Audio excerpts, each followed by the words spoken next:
Hey, howdy folks, it's me, John.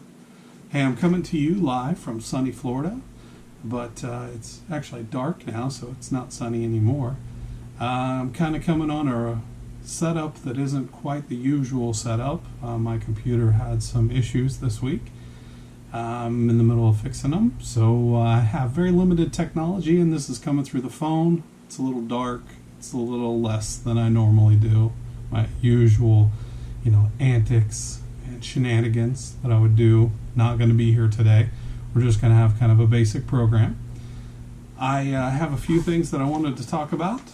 Let's do the Week 5 fantasy football wrap-up first. Talk about that. The big win of the week was myself beating Keith.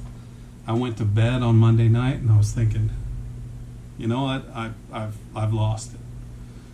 But no, I did not. I woke up to a big win because that's what I do. I win when I go to sleep. So that was it. The big scorer of the week in the battle of the double name dudes, we had Don Chris beating Alex Billy. Don Chris also set the new scoring record for our league. I know that we bumped up the points a little bit this year, but regardless, it was still a big win, a new record set. We're really proud of him. I don't know how any of us are going to beat him, but, maybe he'll have like 20 injuries on his team. Maybe we'll all win that way. It could happen. So we also had the big second place finish of the week. Adam got his first win over Joey, and I think all of us would agree that if you're going to beat anyone in the league, beating Joey is the number one ideal thing to do. So that was a big deal. I'm sure he was very happy with that. New guy Ian, he took down H2, giving H2 his first loss of the season. We are down to one undefeated team. Don Chris is the number one undefeated team so far. We'll see how that goes. You can't win them all. Maybe you can, but I will tell you that the one season that we'll probably need a fact check on this, but I think it's pretty true. The one season that I started off really hot was like 7-0, 8-0, something like that. I think I got knocked out of the playoffs in the first round or something, but it happens. We also had the Zach attack, Zach Morris. He took down Aaron. You done messed up, Aaron. The Zach attack getting his first win of the season. It was a big week for that. Adam and Zach both taking down their foes. It was a good week. There was a lot of good scoring. There were a lot of crazy injuries. There were a lot of really unique plays. If you watch the Bengals-Packers game, I blame Misty. She did something weird. There was probably a ritual involved. I'm going to talk to the brothers, frankly, because I assume that that's what happened. There's probably going to be a big deal made. So, just beware. But I'm pretty sure all that, something kooky was up. So, but anyway, that's the wrap up for the week on that. I will try not to bore you too much, but I had read an interesting article on Reddit in the NFL subreddit that was talking about the pathetic class of 2013, especially in regards to their quarterbacks. There were 11 quarterbacks drafted that year. Some of them I don't even recognize. Sean Renfree, Zach Dysert, something like that. Don't recognize him. B.J. Daniels, I'm sure Zach recognizes him. He was a Seahawk, actually has a Super Bowl ring with the Seahawks. Did not play as quarterback, had one game he played in. He was 1 for 2 for 7 yards. He did switch to wide receiver. Apparently he wasn't very good at that either because he had one game, one reception for 18 yards. So I'm assuming he basically got turned into a special teamer. Brad Sorensen, no starts. Tyler Wilson, no starts. I mean, just person after person of no starts, no yards, no stats, no longer in the league, didn't last more than a year or two. Landry Jones is the only one who played in a playoff game.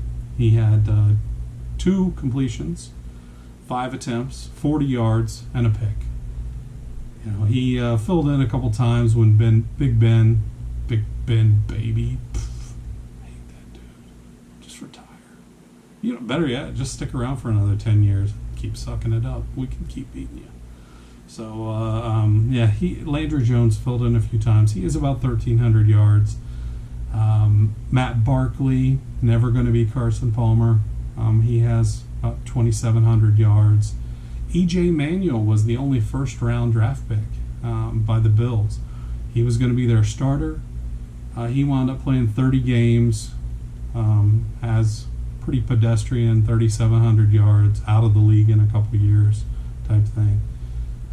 But the big deal, why the whole article is written, is because Geno Smith is filling in for Let Russ Cook, and Mike Glennon is filling in for Daniel Jones since he's been injured. And as bad as this class is, they keep jockeying back and forth for who has the most stats. Who's going to wind up at the end of their career as the number 1 quarterback of this pathetic class. And so it basically just depends on who plays the next game. And it looks like Geno Smith is probably going to cover for Russell Wilson a little longer than Mike Glennon is going to cover for Daniel Jones. However, Daniel Jones has a much higher history of injuries, so that doesn't mean he won't play again this year. But they're about 6,400 yards. Both of them have played in 40-ish games. Somewhere around 500-600 completions out of about 1,000 attempts for both of them. Their numbers aren't really great. They're not really horrible. But to put it in perspective, H2's boy, Justin Herbert, he has only played in 20 games so far, and he has basically the same stats as them, although he has more touchdowns than either of them, and he has fewer interceptions by a large margin than either of them. They have 37 for Smith and 27 for Glennon, and he only has 13 so far. So, basically, from this point forward, 1 year and a couple games into his career, Herbert will pass the 2 best quarterbacks of the 2013 draft. Just basically by the end of the season, he'll have left them so far in the dust they'll never catch up. So that's about it. I just thought it was a really interesting article. It's weird how the ebbs and the flows of the league go, how there's good seasons, bad seasons. That draft as a whole was pretty weak. The Honey Badger came out, Travis Kelce came out. There were a couple other guys. I looked down the list. There's probably 5 or 6 guys that I would call legitimate stars in that draft.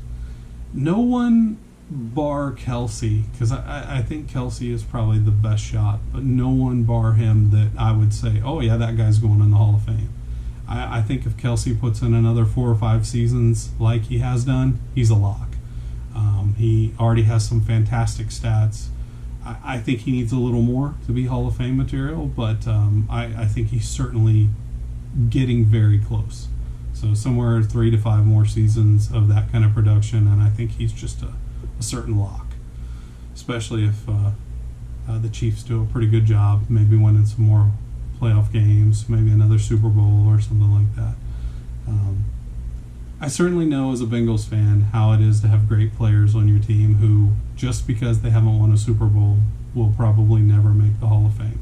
So, and some of you small market fans know the same deal. We just don't get the love. You play in New York, you play in California, you play in Texas, New England especially. You play there, you're a lock.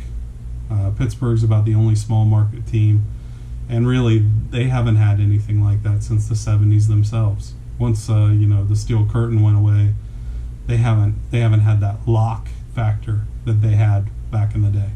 So anyway, I hope you guys have a good week. Look forward to week 6. Adam should be back.